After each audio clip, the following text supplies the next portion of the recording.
আজি এটা নতুন বিষয় লৈ আসলতে এনেধৰণে সংবিধান সভালৈ যি বিধায়ক অখিল গগৈ যাবলৈ আহিছে যেহেতু ইথানল ব্যৱহাৰৰ বিষয়টোক লৈ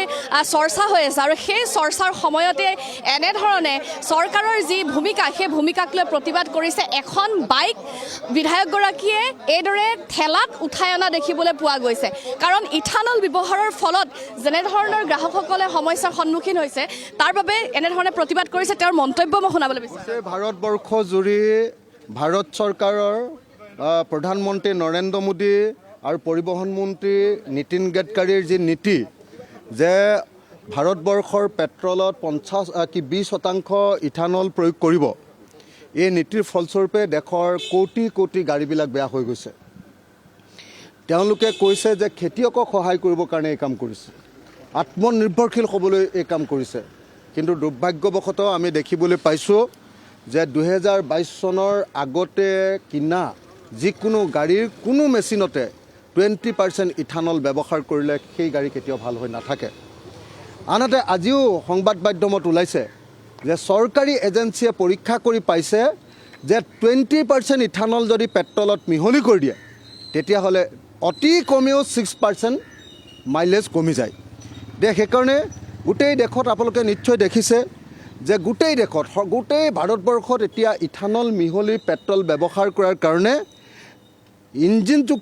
পেট্ৰল ইঞ্জিনযুক্ত গোটেই গাড়ীবিলাক বেয়া হৈ গৈছে, এফালৰ পৰা ধ্বংস হৈ গৈছে, কোটি কোটি মানুহৰ লোকচান হৈছে, ব্যৱসায় বাণিজ্য চব ধ্বংস হৈ গৈছে। আৰু একেটা সময়তে কিন্তু আমি দেখিবলৈ পাইছোঁ যে পেট্ৰলৰ মূল্য ইথানল মিহলালে কমিব বুলি কৈছিলে, পেট্ৰলৰ মূল্য কমা নাই। আপোনালোকে চাওক 2019 আছিলে 75 টকা,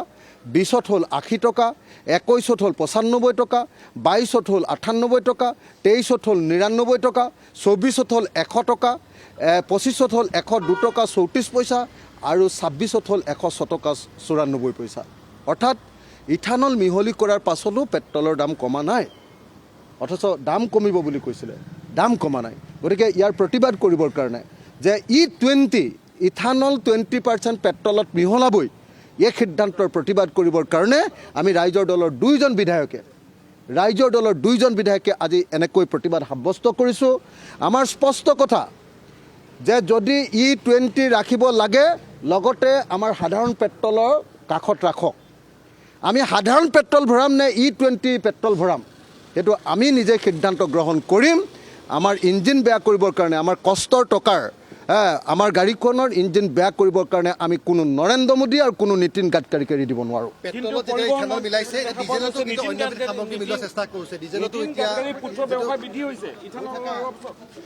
হয়, এতিয়া পেট্ৰলৰ পাছত ডিজেলতো মিলাবলৈ চেষ্টা কৰিছে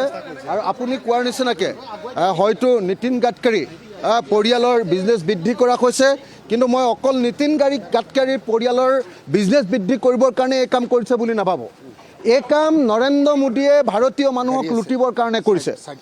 এই কাম নৰেন্দ্ৰ মোদীয়ে ভাৰতীয় মানুহক লুটিবৰ কাৰণে কৰিছে আৰু ভাৰতীয় মানুহক লুটিবৰ কাৰণে কৰা আটাইবিলাক প্ৰচেষ্টাৰ ভিতৰত এইটো এটা অত্যন্ত জঘন্য প্ৰচেষ্টা। আৰু সেইকাৰণে মই এই প্ৰচেষ্টা বন্ধ কৰাৰ দাবীত আজি আমি ৰাইজৰ দলৰ দুইজন বিধায়কে এই প্ৰতিবাদ সাব্যস্ত কৰিছোঁ।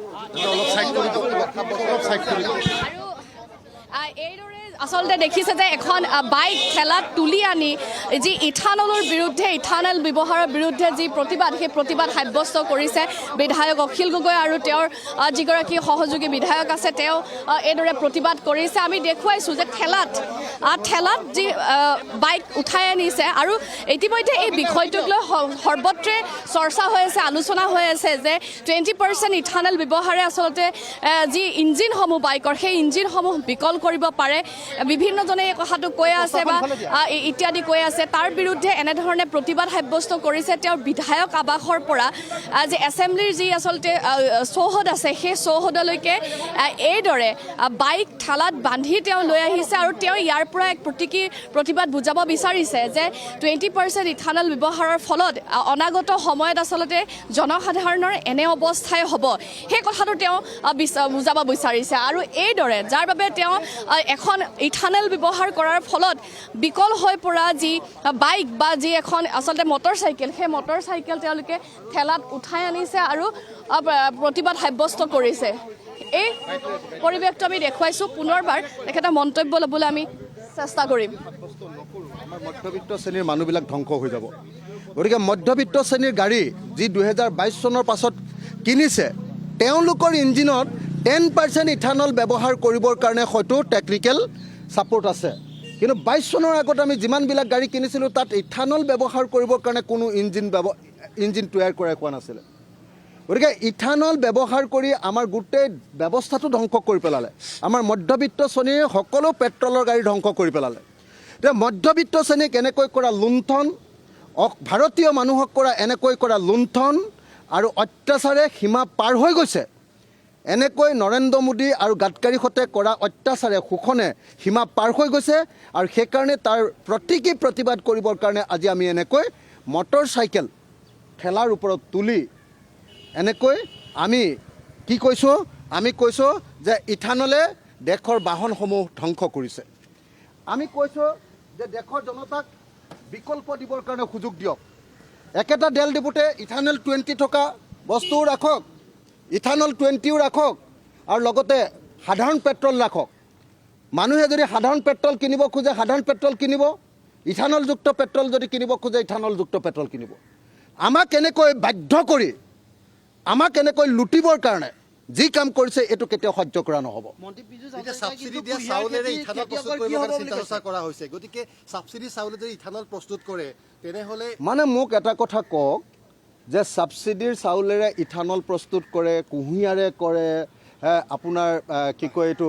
বাঁহেৰে কৰে সেইবিলাক বেলেগ কথা সেইটো এটা বেলেগ প্ৰসংগ কিন্তু প্ৰসংগটো হ'ল যদি ইথানলযুক্ত পেট্ৰল দিব লাগে তেতিয়াহ'লে আগফালে লিখি থৈ দিব লাগে যে E20 পেট্ৰল এইটো আৰু সাধাৰণ পেট্ৰল এইটো আমি যিটো মন যায় সেইটো ভৰাম এনেকৈ আমি দামটো কমিছে নেকি ইথানলযুক্ত 20% ইথানল ভৰোৱাৰ পাছত দাম কমিলে নেকি বৃদ্ধিহে হৈছে গতিকে কিয় মানি ল'ম আমি তেওঁলোকৰ কথা পীযুষ হাজৰিকাই এইবিলাক বুজি চুজি নাপায় পীযুষ হাজৰিকাৰ মূৰত অকল খালি লাভৰ অংক জড়িত থাকে লাভ প্ৰফিট কেনেকৈ মালটো উঠাব পাৰে ওপৰৰ মাল বুলি সেই কেনেকৈ তেওঁ হয়নে নহয় গতিকে পীযুষ হাজৰিকাক ইমান আপোনালোকে ডাঙৰ প্ৰশ্ন নুসুধিব সৰু সৰু প্ৰশ্ন সুধিব কালি দেখিছে নাই বিধানসভাত পীযুষ হাজৰিকা মোৰ প্ৰশ্ন উত্তৰ দিব নোৱাৰিলে একেবাৰে আৰু আমি যি পৰিৱেশ সেই পৰিৱেশ দেখুৱাইছোঁ যেনেধৰণৰ প্ৰতিবাদ কৰিছে সেই প্ৰতিবাদটো দেখুৱাইছোঁ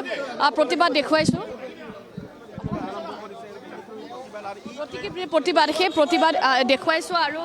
এইদৰে তেওঁ বিধায়কগৰাকীয়ে যি ইথানল ব্যৱহাৰ সেই ইথানল ব্যৱহাৰক লৈ বা পেট্ৰলত ইথানল ব্যৱহাৰ হ'লে কি হ'ব পাৰে তাৰ এটা আভাস দিবলৈ আপোনালোকক আমি প্ৰস্তুতি গোগৰ জৰিয়তে দেখুৱালোঁ বিধানসভাৰ চৌহদৰ কিছু পৰিৱেশ E20 পেট্ৰল সন্দৰ্ভত সৰব হৈ পৰিছে শিৱসাগৰ সমষ্টিৰ বিধায়ক অখিল গগৈ দেশৰ প্ৰধানমন্ত্ৰী নৰেন্দ্ৰ মোদীকে ধৰি নীতিন গাডকাৰীক কঠোৰ সমালোচনা কৰা দেখিবলৈ পোৱা গ'ল আৰু এনেদৰে এখন ঠেলাত বাইক তুলি আনি ইথানলৰ বিৰুদ্ধে প্ৰতিবাদ সাব্যস্ত কৰিছে 20% ইথানল ব্যৱহাৰে ইঞ্জিনসমূহ বিকল কৰিব পৰা যি এই সৰ্বত্ৰ চলি থকা প্ৰতিক্ৰিয়া সেই প্ৰতিক্ৰিয়া সন্দৰ্ভতো মন্তব্য প্ৰকাশ কৰা দেখিবলৈ পোৱা গ'ল আৰু তাৰে বিৰোধিতাৰে এনেদৰে বিধানসভাৰ চৌহদত প্ৰতিবাদ সাব্যস্ত কৰিলে শিৱসাগৰ সমষ্টিৰ বিধায়ক অখিল গগৈ আমি পুনৰ আপোনালোকক লৈ যাম কিন্তু এই মুহূৰ্তত পুনৰ এটি বাণিজ্যিক বিৰতি লৈ লৈছোঁ